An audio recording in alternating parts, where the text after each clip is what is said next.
Welcome to the International Schools Podcast. I'm your co-host, John Mickton. Dan will be with us next time. Today is, over the last, maybe 2 years, maybe more since COVID, one thing that's kind of percolated up for many schools and many of us is this idea of well-being. I think COVID pushed us into some areas and experiences that were challenging. Everybody had a different context, dealt with it differently, but there was no doubt it was challenging and kind of impacted our well-being, be it physical or mental. And nowadays, when you look at a lot of social media posts about schools and international schools, there's a lot of talk about teacher well-being. There's been a lot of talk about administrators, leadership well-being, and leaders burning out, and this idea of burnout. And we've had the pleasure of having Dr. Helen Kelly twice to talk about burnout and teacher and leadership well-being. And I think one thing that often, as we're caught up in our own understanding of well-being and that of leaders and educators, there's a whole other group that we serve every day, and those are our students. And well-being too has had an impact on them, and in different contexts, be it public schools, national schools, private schools, every student dealt and navigated COVID and the post-COVID. And I think that's really where well-being is coming up, is kind of the post-experience. We're kind of taking stock and breathing and reflecting on this, and suddenly we're saying, oh, these are some things that we really need to consider. But today I'm really very excited because I have three guests that have very generously agreed to come and talk to us about this topic. The first is Aaron, who's a professor at the University of Kentucky and has published over 150 articles, books, and chapters on this topic. Then we have Mo, who is the Director of Community Engagement at the American Community School in Amman and does a lot of work as an athletic and activities director and the Director of Community Engagement in this area. And of course, Leticia, who's at the International School of Phnom Penh, Cambodia, who's a primary years program teacher and has extensive experience in this environment and has worked internationally and will bring about a lot of perspectives that I think will be really helpful. So first of all three of you, thank you so much. It's so kind of you to take the time. We're in three different parts of the world. That's what I love about this podcast. We have Aaron in Kentucky, we have Letty, who's in Cambodia, and Mo, who's in Jordan. So it feels very international. So thank you very much. And really, I'm going to start off with Aaron maybe. Tell us why suddenly well-being has become, I'm not going to say à la mode or popular, but there's much more talk about it, maybe than prior. Not that well-being was never addressed, but somehow it's become far more commonly as a focus point for schools, and there has been a lot of talk about it. Tell us a bit about that transition and why we might be here today. Thank you, John, for organizing this. This is a great opportunity for us to share some of these ideas. I think during COVID, whether you call them single subjects or specials, art, music, technology, physical education, we started to really realize, wow, these are essential in our lives, and how much we can joy and mental clearing our head, those types of things that can happen for us. And I think we saw it with our students as well, and that they need this, that they need these activities. We were seeing it, and the research has been out for quite a while about this, that we were seeing that students needed these activity breaks. I think COVID really helped bring that to light. And as you said, what our hope is that it doesn't become the latest and greatest thing in education, that it becomes something that sticks and something that, we might move on and address other things, but the need for physical activity in the lives of students stays around. And I think that's kind of where it has come from. And I guess Mo and Letty will probably have ideas as well as what they're seeing in their schools. Thank you, Aaron. Letty. Yeah, for me, it's not just the well-being from the perspective of the physical activity, but also from the mental health and the social and the interaction. I think what we were really missing is that we realized that we are social animals and we need to move. And we couldn't get out of our houses, or we couldn't be with others, and we had to be constantly in front of those devices. We needed to go outside, and we were looking out for nature, for movement, for being with others, for feeling well again and not being sick. So all those things made us reflect and realize that how important it is to actually move, play, uh, discover, explore around, have fun with others, and the small things became like really big things. Thank you, Leti. Mo. I'm just gonna echo what Aaron and Letty mentioned, but I will more mention it through like the personal experience and running an activities department here at ACS Amman. The number of participants in and during the pandemic and post-pandemic has increased, and it's just naturally people found that the focus on the academia and the focus on the cognitive, like the tension that happens, cannot happen easily without making sure your body's tended to and well cared for, and then of course the social part and the social aspect that people kind of were so away from each other for a while, and then they were thriving to be connected. So I think that post pandemic or during the pandemic, people realized that this connection, the connections is so important, and then the connection of body and mind is so important. Yeah, and I think that's so interesting that you all kind of refer to that idea about, to be cognitively engaged, there needs to be that balance with the body and the mind. One thing is, when we turn to COVID, and this is not about COVID, but one thing which is interesting, and I think Letty, you mentioned it, and Aaron did too, there are certain subjects that lend themselves maybe better to that transition of online. If you're teaching social studies or history or math or physics, yeah, there might be less experiments, but the content somehow lent itself maybe. But what's interesting, and I want to applaud many physical education teachers around the world. It was just amazing what people were doing. They were having virtual Olympics and, exercise in the room and everything. Do you think since then, and I'm going to turn to Mo, do you think that actually the approach of physical education, and you mentioned activities, has changed based on that learning?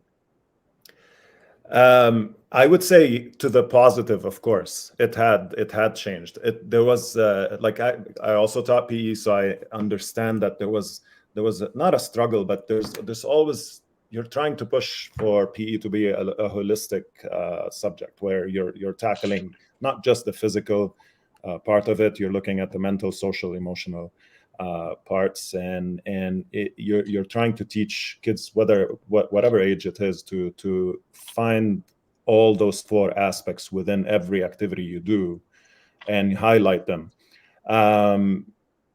People after the pandemic realized the importance of them more. So there was the struggle to push it before, and then now like people are like, okay, no, I cannot really function well without my break here of physical activity break that will help jog my brain and get me working and doing stuff and so on. So I think it's definitely more. Letty, how about you from your perspective? So I feel that lots of us learned a lot during the pandemic, and we had to be very creative, as you said. Like all of us became very creative. Even if we were already creative, we had to just like have any tools to try to engage students and to get them. And from the perspective of physical education, have them moving and getting them away from the computers. At the same time, we had to have some sort of evidence of what they were doing. And I can take some of that now, but at the same time, I feel like some of us could use some of the things that we created, some of the resources that we created during the pandemic. But some of us might also feel like, oh, I want to be away from the computer as much as I can, because we spend like all these years in front of the screens, and that's not what I want for the kids. So I think it's not just one answer. I think it depends on the person, and I think it depends on the school, the country. There's so many factors. I cannot just say one answer, but for sure we all learn from that, and there's like lots of positives and negatives as always. Yes, absolutely. Aaron. Yeah, I think an interesting piece of this, how we during pandemic at whatever level you were teaching, you got a glimpse into the students' lives that we would have never gotten before, and you found out what their pets were doing, or what they laid their head on the pillow as they watched it, the videos and those types of things. That I'm a firm believer that we have to connect to build relationships to teach. And I think it's interesting how we've really seen that teachers have a totally different perspective to this day on students based on seeing what you met their whole family, whether you wanted to or not, those types of things that So true. really impact and carry over to see, wow, that was important that I knew about her, and carrying that through to when we get in back face to face, to still take the time to get to know her, is important. So, Aaron, one thing that I'm curious of, because now as adults, we are more, I would say, generally more aware about well-being. There's much more in the press. There's self-help books, there are diet books, there are jogging books. You hear people that are 90 do 14 big peaks. There's a lot more of that narrative in local media and on social media. How much are kids also internalizing their own understanding of well-being? Because of course, you all are teaching children from the age of 3 to 18. I'm just curious, how have kids navigated this idea of well-being? What are you seeing from the work? And you do a lot of work with schools around the world, Aaron. Yeah, it's a great question, and I think for the longest time as a field in physical education, we really struggled to even acknowledge that we were about physical activity, that we were about skills, and now we finally said, okay, we're about the physical activity and leaning towards that. And I think that message is resonating. I used to do tons of work with pedometers and with research and giving kids those concrete ideas of how active they were. And I think we're moving towards and doing a better job of really helping students understand that all activity is good activity, and doing things like Mo and Letty are doing in their schools to promote physical activity. So it's not just the student that has to do that. It's a whole family environment. It's a community. It's a culture of physical activity in school. So we are leaning and getting towards that. I think it's just starting relative to other things that have been going on in education for hundreds of years, but I think we're heading in the right direction. And I like how interesting that is that you bring up the idea that family and a culture of well-being. So the modeling is not only at school, but within the parents and maybe the local community, where parents maybe are more mindful about diet, screen time, or whatever, or going on walks or doing family sports, bicycles. I just think that's interesting, you bringing up that idea. Mo, how about you from your perspective? I echo what Aaron definitely mentioned about just there's right now the drive, and I would say there's also access, like the for students, and we are facilitating that access a lot more because we also have access. We have the knowledge. Like, so speaking of all I mean, we have here locally, we have a seven summit summiteer and so on, and he just when he gave a speech to the students about his journey, it just ignited that, oh, I want to also work hard to be that, and I want to do this. So there is I would say when I started my career as a teacher in 2004, the knowledge about well-being and physical activity was not as much. So, and I think the teachers that do well now are the teachers that highlight the access and the highlight the awesome stuff that are happening, and just use them as awesome examples for students to look forward to, or to tackle. And it doesn't need to be physical activity. I mean, you're just mentioning any realm of the wellness realm, like whether social, mental, or emotional. You need to work on improving that. And kids now are realizing that more and more. Yeah, and I think also the idea of access is really interesting that you brought up. And I think also maybe, as you're maybe alluding to, the idea of research and understanding how the bodies and the environment all interact with each other. Letty, in your context, because you also work with primary school children, which might have a different awareness of this than, say, a secondary child. Yeah, so it's a lot of working with the families as well, right? As Aaron was saying, and more. We talk to the kids about physical activity and sharing what they're doing after school. But another thing that I wanted to mention is that I like to ask them when I see somebody being too tired or they look like they're tired, I like to ask them, how many hours you sleep? And just like throw a lesson right there about sleep and healthy habits and food and snacks. It's not so physical activity is so important. We want to model it, but we want to model it all other healthy habits as well that are all related. Because once you start eating well, once you start drinking lots of water throughout the day, once you start sleeping enough hours, you feel good. You have enough energy to do all these other activities. Once if you lack these other things, then the kids are tired all the time, and then it's harder for them to access other activities because they're feeling tired. They're not eating proper food. They're not getting enough energy. And in Cambodia, it's really hot as well. So if they don't drink enough water, they feel more tired. So during the every day, all the kids know they have to bring their hat to pee in case we go outside, and they have to bring a water bottle. They have to bring proper shoes. So this is part of our PE lesson. It's part of our curriculum, our program, right? They know that that's important, and it's the the responsibility to bring that. And then a part of that, we try to tell them different places where they can be active. We model, for example, with the grade fives, we just finished a unit of adventure challenges, and this year we brought them to rock climbing, wall climbing, and many of the expat kids had been there, but many of the Cambodian kids have never been there. And it was great to hear them saying, "Oh, I want to come back here." And sometimes the parents, and they don't have time to be with them or whatever reason, but they can come with their nannies or the drivers. And so it's just modeling those places, showing in those places, modeling those behaviors, and making sure that physical activity is fun and is accessible for them. That's great, and I think that's really interesting how you highlighted the difference. Expat kids that might have more access and local kids that don't, and often in any economic and cultural context, there are different perspectives of what physical education and well-being are in general.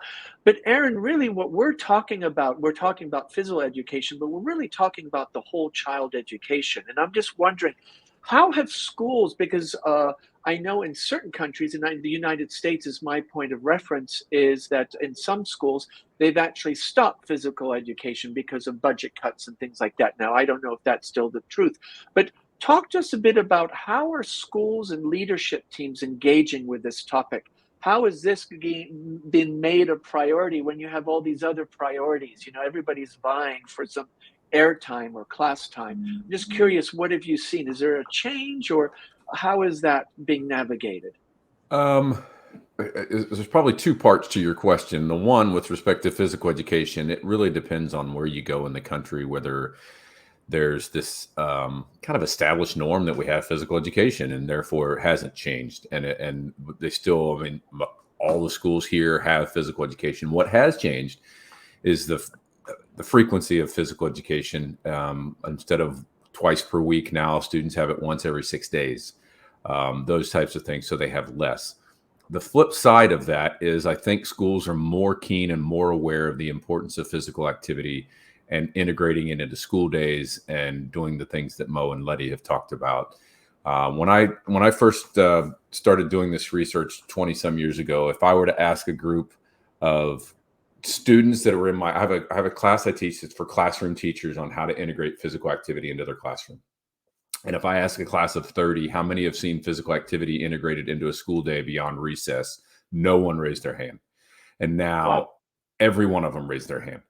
And it's I think the field has started to look at this and say, yes, there are, and the research is mounting. I mean, 20 years ago, we didn't have much research on physical activity and anxiety in kids, or physical activity, as Letty mentioned, as far as sleep and, improving with your coping and resilience and all these things that we have research on now.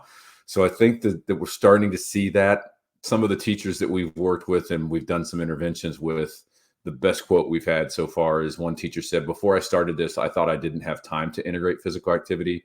And now I realize I don't have time not to integrate physical activity because of what it does for concentration and behavior problems and those types of things. So when we have that data that physical activity can meet the needs of the schools and their education and help with the education, as well as the health benefits for students, I think that's the win-win. And that's what's helped gain traction for that side of the equation. That's so interesting how actually here you have concrete evidence through the research that you shared that there actually is a benefit for learning and even, let's say, exams or, success within the academic or more cognitive. That's just so great. And I think so often until we have that research or we have some really concrete evidence, often we tend to be a little more cautious about it. Letty, I'm wondering, with many children's now, we talk about screen time and and that balance. And of course, everybody has a smartphone and an iPad or whatever device they might have. What have you noticed, and how do you navigate that? Because you don't control what's happening at home. How do you build that kind of discipline in the kids to be able to think, oh, I'm going to walk up some stairs, or I'm going to go for a walk, or I'm going to go and play a game outside? How much do you have control over that? You're on mute, Letty. Sorry. No. I don't have the control over that really, but I'm just modeling what is that it's important for them. And we see the kids during recess. They're outside, they're playing football, they're playing basketball, they're in the playground, they're up and down the ropes, they're jumping. Most of the kids are moving, even if it's hot. And the ones who prefer to be indoors, there's like different gyms, and for different grade levels, so they are moving as well. We give them balls for them to play indoors, and outdoors they bring their own balls, and there's places for them to play. And then there are after school activities they can join at school, and then during the weekends the friends, they talk to each other. So I have two kids, and I see my students when I go bring my kids to football, for example, or to Aussie rules. I see other kids playing as well, other kids from the school. So there are kids joining different activities for sure. We have swimming, we have swim teams, and also in grade 4 and 5 now. From a few years back, they're joining like a little league within the city, so for football and for basketball. So it's like kind of engaging them into doing more competitive sports, if you want, before middle school. So there are lots of opportunities for them, but I can just say it, right? I don't go, as you said, to their houses, and I don't know. Yeah.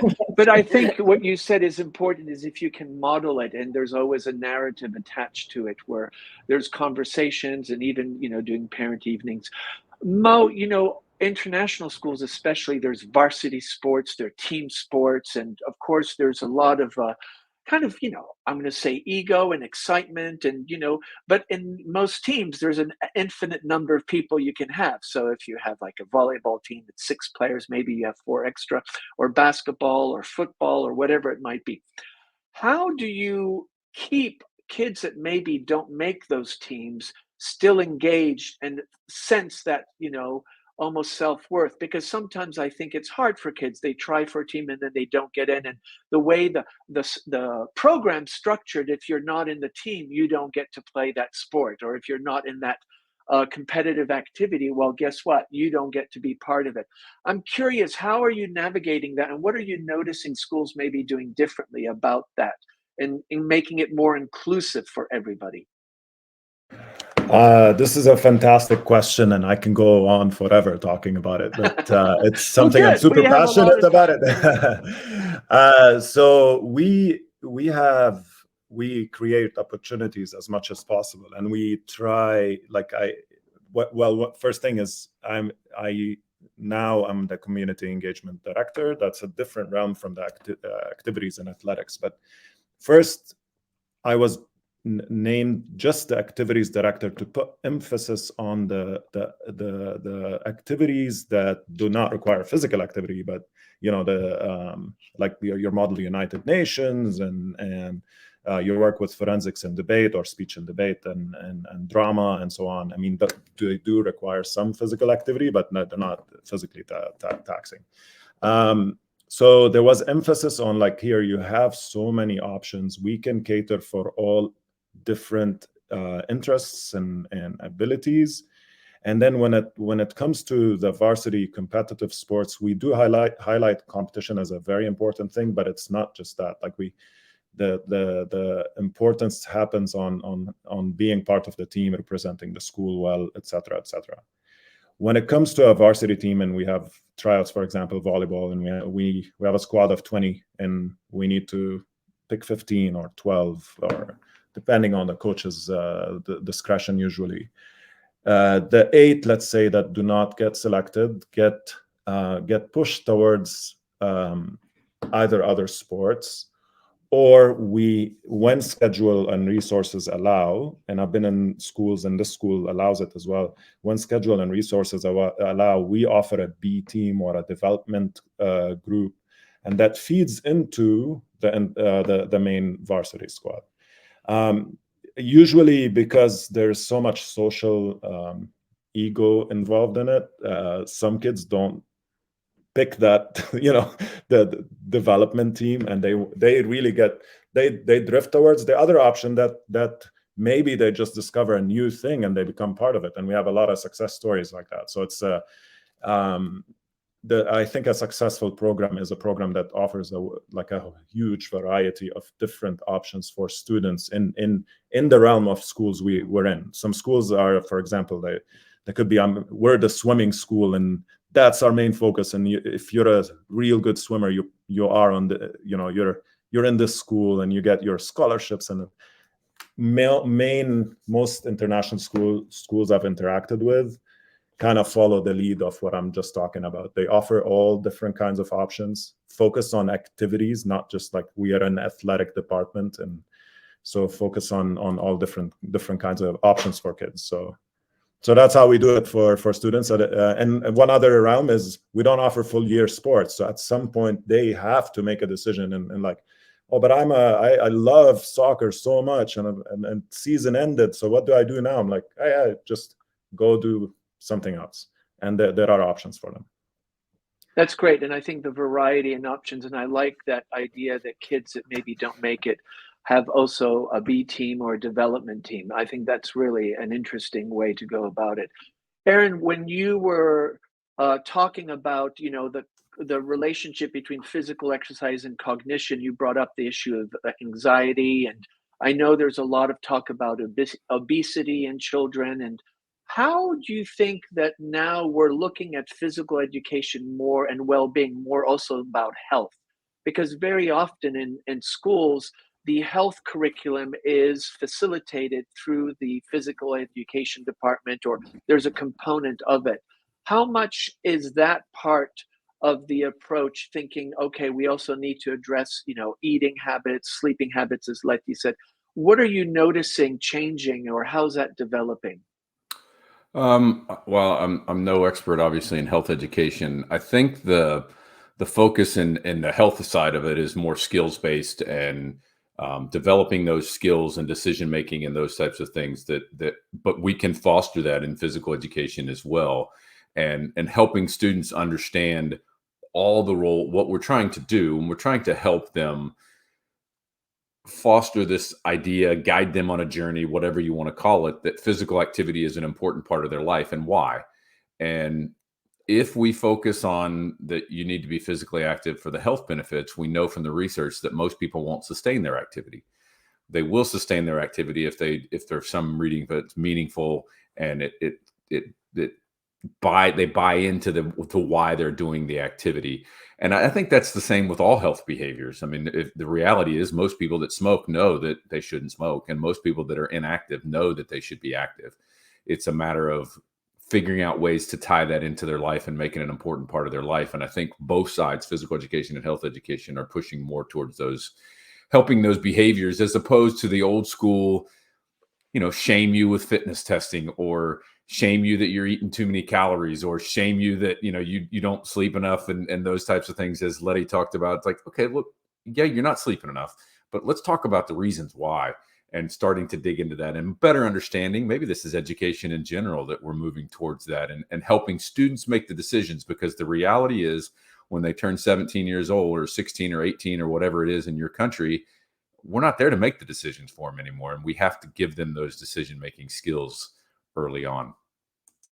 And I think that's so interesting bringing that up, is what I'm understanding is that we need to not only explain the why, but also get them into the behaviors that become intrinsic. Right. And that intrinsic behavior seems that's where you're going to have the longevity. Because I think you bring up a really good point, is once kids maybe are out of an international school setting or public school setting where there is more infrastructure and opportunities, when you go into the workplace, then there usually isn't a team, or there might be a yoga class or meditation class. And I'm wondering how much, Letty, and Mo, in your schools, have you noticed, going with the approach that Aaron talks about, have you noticed that greater success? Is that something that you focus on concretely as the way you teach, giving them the motivating them to be intrinsically motivated to develop those disciplines? Letty. Yeah, I am really trying to bring meaningful PE into my lessons. That approach of what is relevant for the students, what is fun, what is something that they're really going to buy into, and I think that's the way. Trying to really ask those questions, not whatever I want to teach them, not whatever the curriculum is for there, is what is the students, what are they, what is what they want, how can I support them, right? So trying to find the connections, and it all starts with the relationships and building those relationships, as we know. So getting to know the students, letting them getting to know you as well as a teacher, and helping them understand how important is this, instead of just telling them and repeating the same message, as Aaron was saying. It's not about us telling them, it's them understanding why is it important for them to have those healthy habits. Why is it important for you to just not have your plate yellow and red, right? When you eat, you have French fries and you have a little bit of ketchup and a fried chicken, right? Get some colors in your plate. Put some vegetables in there, but get the vegetables that you are going to eat, not the vegetables that you're going to put there for me and then you're going to throw away, right? So it's just this idea of building those habits, and then it becomes natural. But it's not just myself, it's also with the parents. It has to be a connection. It has to be a team with the families. Yeah, and I think that relationship with parents is so important that you bring up. Mo. Yeah, well, I mean, I'm gonna go to the modeling part again, and I'm a big advocate of myself engaging in physical activity as much as possible within of course the parts where I'm not really my body is not totally being battered.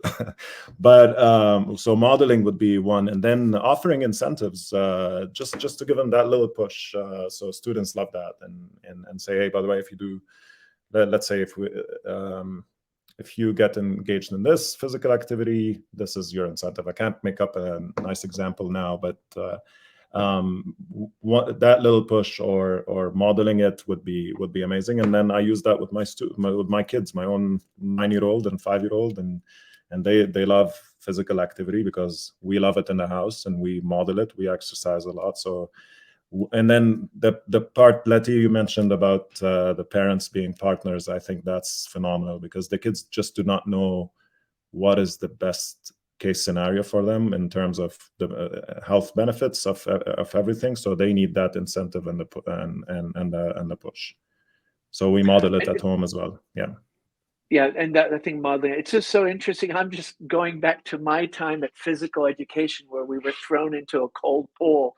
And, there was just, it was very much about, can you suffer and then survive? Or like, and it was very hierarchical. There were always the kids that did really well, and the rest of us were on the corner.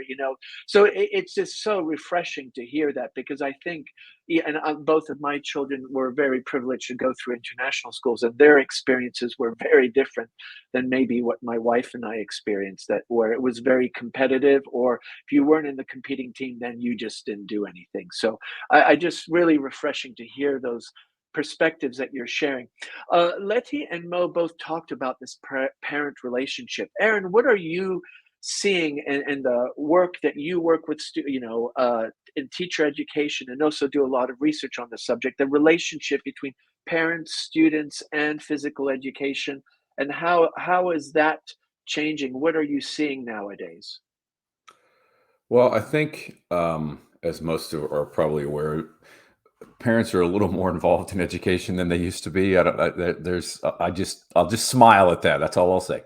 I have a doctoral student actually in that it works in international schools in Korea, and she was interested in this whole idea of helicopter parenting or snowplow parenting, where they're just plowing the way for their kids. Not a lot of research on it, by the way, related to physical activity, she found out. But I think parents are more involved. I think that our job as educators is to leverage that for the positive as much as we can. Not get so focused on that one parent that's constantly bothering us, and let that be the reason we don't want to get parents involved, because the reality is we only have them how many hours a day, and that relationship with parents is important. And with respect to physical activity and physical education, as Letty and Mo have talked about, it's extremely important for them to see and get a seamless message from what happens at school and what happens at home. That we don't come home and just play video games all the time and sit down and do nothing, that we do go out and we do engage and we're active, and we go into the community. We go to a farmer's market and we walk there. We, just little things like, we walk to the grocery store if you can, as opposed to driving your car, or those types of, and that we can start to integrate that. And I think the important piece of that is schools educating parents on how we're interpreting it, because as you talked about, John, most parents, their experiences weren't consistent with what we're trying to advocate for, with student having say, et cetera. When you invite parents into the PE right now, almost every time you come in, parents will say, that wasn't what PE was when I was in school. Yeah, hopefully it's totally different. And we're not in lines and standing there doing calisthenics and then jumping into a cold pool. That we're trying to get the parents, so we have this seamless message, and the parents understand, it's not just, you don't have to go run a mile and do push-ups. That's so typical. That's what, when a parent hears we're trying to promote activity, they're like, well, I wasn't good at the mile and I don't like push-ups, so I'm not going to buy into that. And as educators, I think we need to simultaneously prepare the teacher, or prepare the parents for the same message that the students are receiving. That's so important that you're bringing that up, because, yeah, the parent's point of reference is something quite different. And I think, parent education. Mo, and then Letty. Mo, tell me about parent education. How big of that, very likely when there are parent conferences, you don't have long lines of people coming to the physical education department. They're going to see the physics teacher, the math teacher, and the language teacher. But how do you get parents engaged? Because what Aaron is saying is really important. We need to interpret, we physical education educators and health educators really need to kind of translate that narrative in a way that parents make a connection and then support you. What are you doing in your context? So that's another something that we all need to jump onto head first, and talk about celebration of every single thing that happens in the class that is a little bit positive. And back to, I think Letty mentioned about building relationships with individuals. So you foster that relationship with the child. They move from one spot to another, regardless where they are on the spectrum in terms of physical activity or whatever you're looking for. They move from A to whatever, however much they move forward. You celebrate that. You celebrate it with the parents, and being visible and accessible, and having those hallway conversations, and having those just at dismissal, you just see the parents, oh, by the way, Johnny did amazing today in this. And that reinforces it big time. That creates more of a conversation with the parent about like, oh yeah, if they're getting better at this, what can I do to make them get, to improve further, and how can I support the physical education teacher in their journey. And then it's amazing that right now, because of what we're doing in PE in ACS Amman, the lines are actually bigger because everybody's intrigued. We're not about the push-ups and the fitness testing, and we're about just that holistic holistic approach to PE, and what does it do for you socially, what does it do for you mentally. So the PE teachers here are doing a phenomenal job pushing for that. Fantastic. Leti, you already talked a bit about this. What are you doing? Because you were saying you had this connection with your children being in a community event, and you're talking to, students. How is this parent narrative? Do you think maybe in primary parents are more curious, or you also have some of the creative tensions of trying to get interest in what you're doing out to parents? So a little bit of both. This is my 7th year at the school, so I get to know lots of the students, the siblings, so I know the parents already. Also because my kids are in elementary, I know the parents because they're friends of my kids or they're in the same class. Also, I coach different sports, so that's why I get to talk to the parents. I see them at dismissal. For example, this Saturday, there was a grade 3 and kindergarten party organized by some parent leaders, and we were at school watching the volleyball, and so my kids just joined. They're in grade 5 and grade 2, but they're siblings, so they could play with the kids. And I was talking to the parents. I'm also like a communicator. I like to engage with parents. We also have the 3-way conferences where the parents come and the teachers ask them to go see the specialist teachers. So after they go see the homeroom teachers, they come and see us so we can discuss with the parents. We haven't had that yet, but it's coming up. So there are opportunities at school for the parents who are not always showing up to come and see the teachers. But I'm also like somebody who's out there and likes to talk to the parents and see them and connect, or they know me as well, or maybe because of their kids. So for example, the other day there was a new parent, and he said, oh, you're the PE teacher, my daughter just talks a lot about you. I said, oh yeah, you're an Olympic gymnast, because that's what the daughter said. No, I'm not an Olympic. I was a gymnast, but so it's all building the relationships, right? And Yeah. that's It's where it so starts. true, Leti. It's so true. Is being visible. So often at the end of the day, or in the corridor, or little anecdotes. It's amazing how when you make those connections, parents really appreciate it, and really that kind of gets them interested, and then they're talking about it in the home. So you're getting that kind of advertising or that promotion within the home environment. So one of the things is you're all sharing these, I think very insightful observations, but schools make policies, schools make rules, and of course there's curriculum time. And Aaron, you talked about, PE every 6 days in certain public environments, and I think in international schools that's not the case. What are you noticing about policies towards this area of well-being, health, and physical education? And then maybe talk to us, what could school leaders do better? What could they do to amplify this? Yeah, it's interesting. I have a colleague. We just did a paper on policies in physical education, at least in the U.S. It's a pretty what should I say, new area. It's researching the policies and looking at the policies and how strong they are, and what ends up happening with the policy.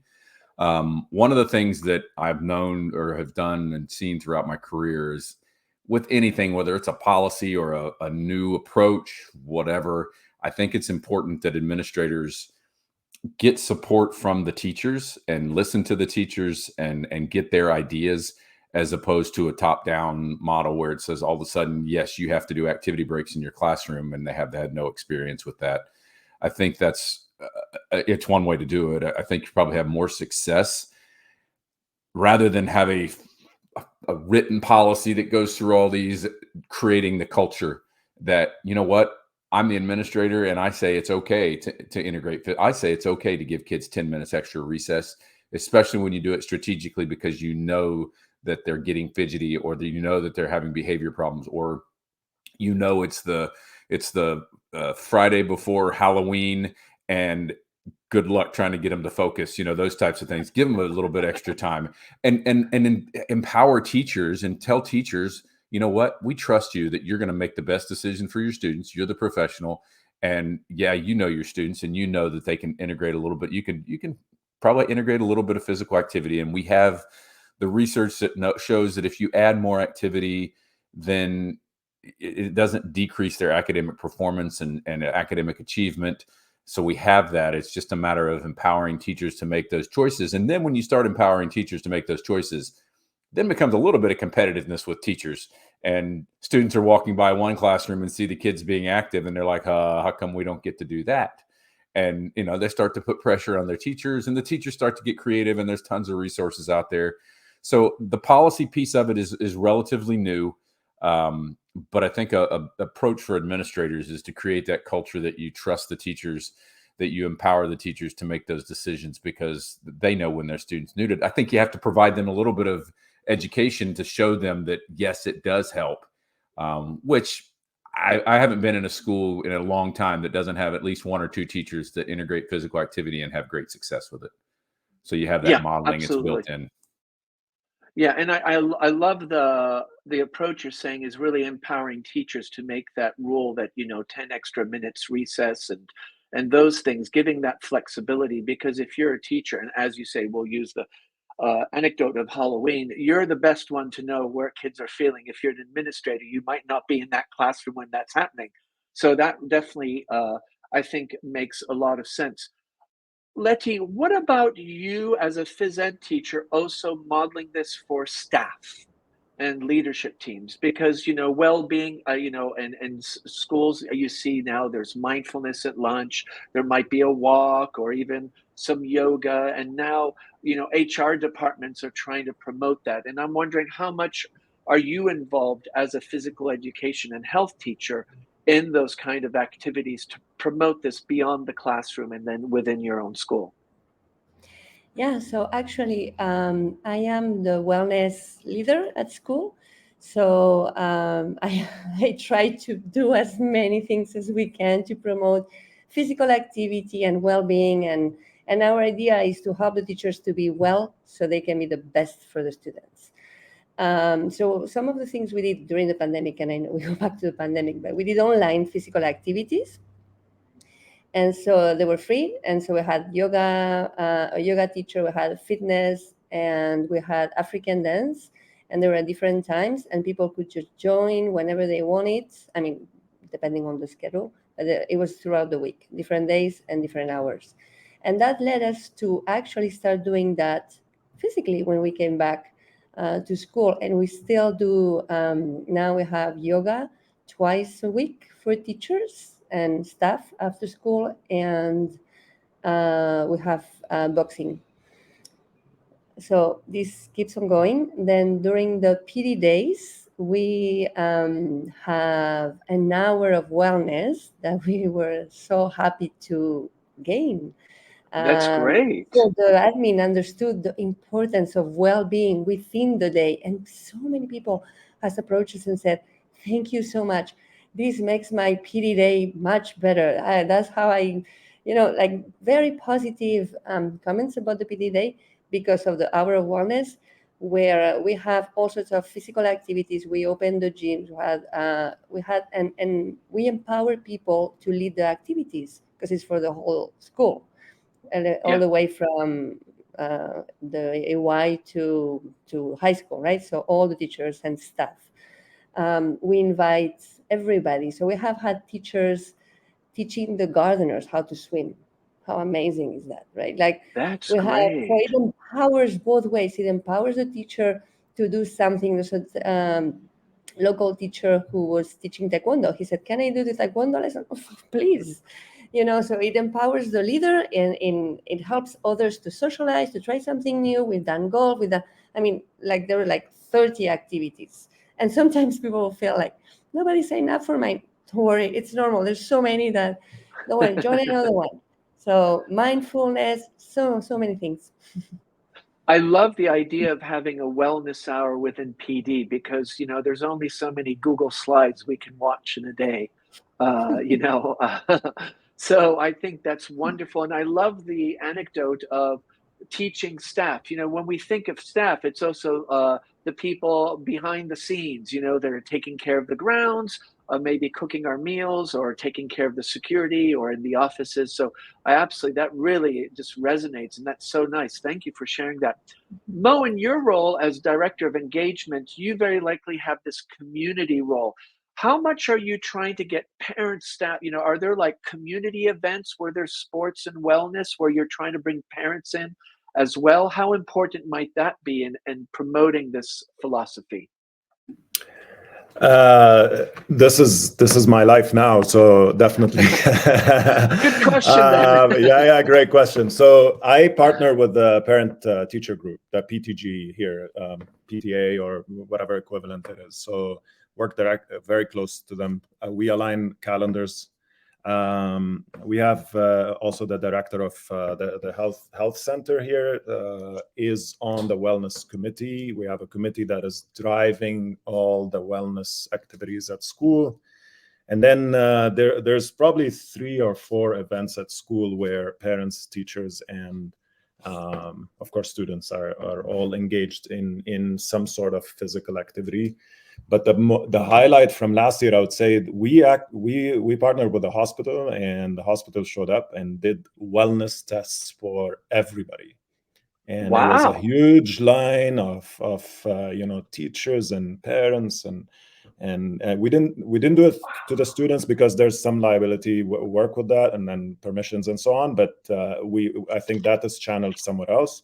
But it was so well welcomed. That was amazing. Like when when people were like, okay, now this is where my readings are, and this is where I need to be, or this is a blood test that we actually brought a lot. They brought all the equipment on campus, and it was free of charge. Yeah. So and it was well welcomed. But other activities could be, sometimes just a social. We have a lot of grade level socials, or we have a lot of community socials where we open up the facilities, bring food on campus, and let people mingle and chat. One of them is like back to school picnic is usually the highlight of people's start of the year, etc. So I help connect all the dots when I can, and then sometimes they organically happen, and it's amazing when you see that in a community.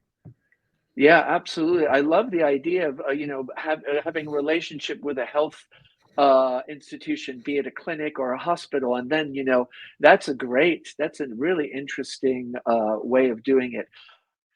One of the things that with any area of education or any approach to learning or any activities, there are always these myths. We think this is what and I'm going to ask Aaron, could you please tell us what's the biggest myth about well-being in P that you want people to forget?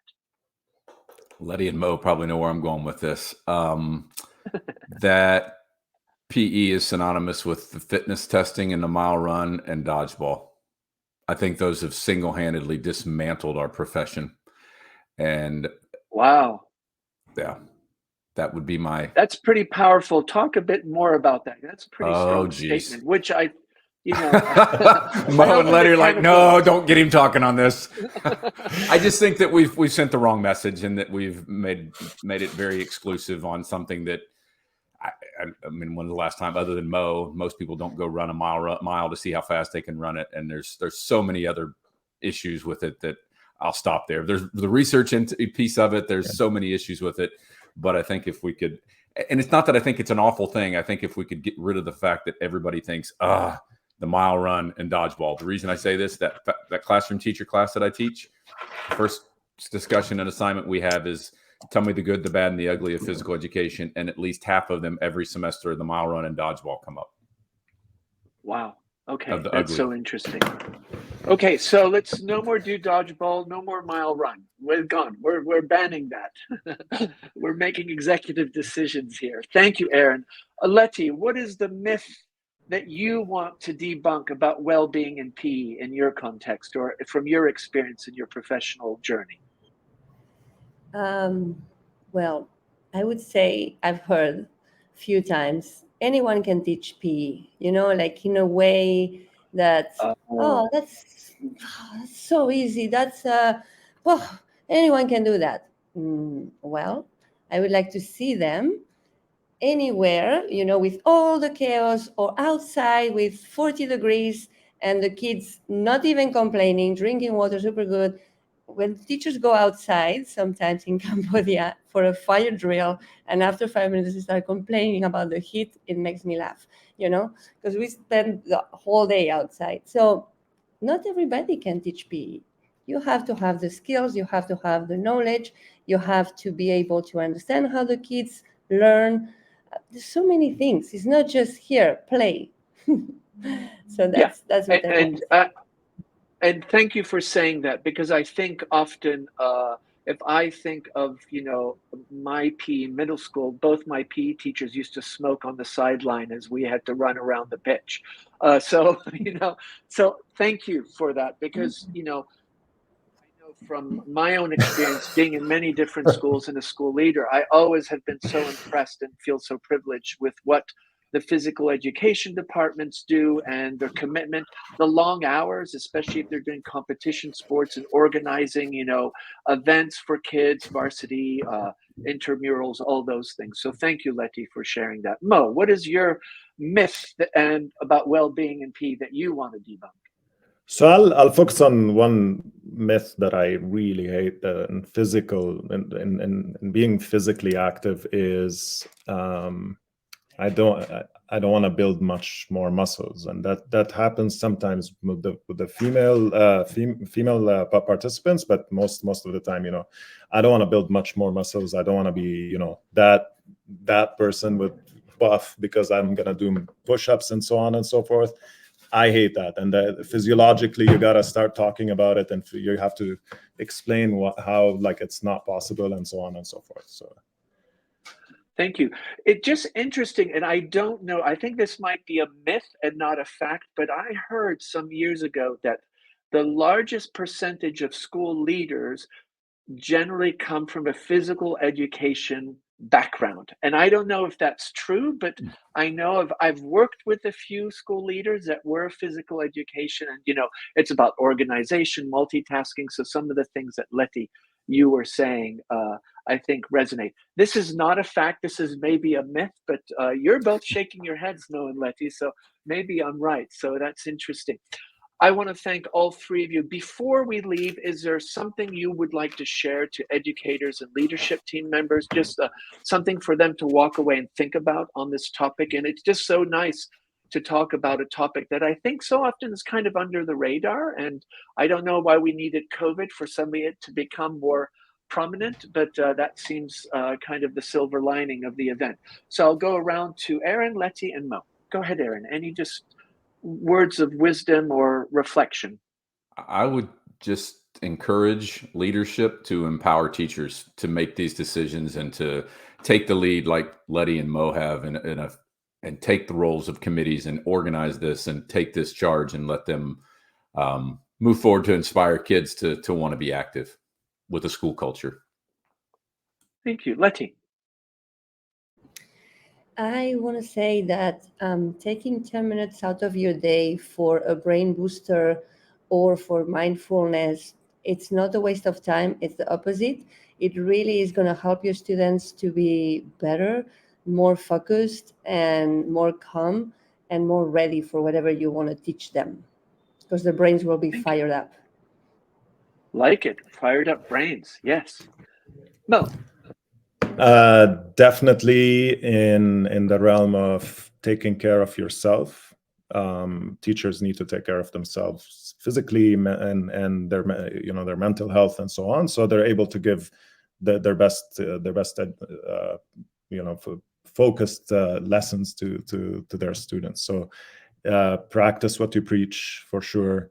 Take care of yourself. The long hours have been burdening a lot of people. Just drop everything, take a break, focus on your mental health, and then see how things will work out better, and you'll feel better, and so on. So that's my little advice. Yeah. Thank you, all three of you. I just want to remind our audience, Aaron, Letty, and Mo have done a very wonderful job in the show notes. So go to the show notes. They've put all kinds of articles and resources. You can follow them on Twitter, which now is X, as many of us know. But don't forget to check out the show notes, and you can read a bit more about their professional journeys. But they have put some wonderful resources that you definitely are going to want to consider or even share with your physical education, well-being, and health departments. Thank you so much, all three of you, for being part of this podcast. It's just been wonderful to kind of debunk and really think of this very differently, because I think it's so important, especially when we think of all the kind of existential threats that are around us, climate change, AI, all these things that are out there. And as Mo and Letty and Aaron all have said, it's about, finding the balance, well-being, doing exercise that's intrinsically connected to what you believe in and what you can do. So thank you so much for being part of the International Podcast. And thank you to our audience for continuing to share comments, and also people reaching out and saying, hey, I have something to share. So we have a LinkedIn page. Make sure you check it out. And if you have something to share, or you want to share some comments, we really appreciate it. Dan and I thank you. And Dan will be with us next time.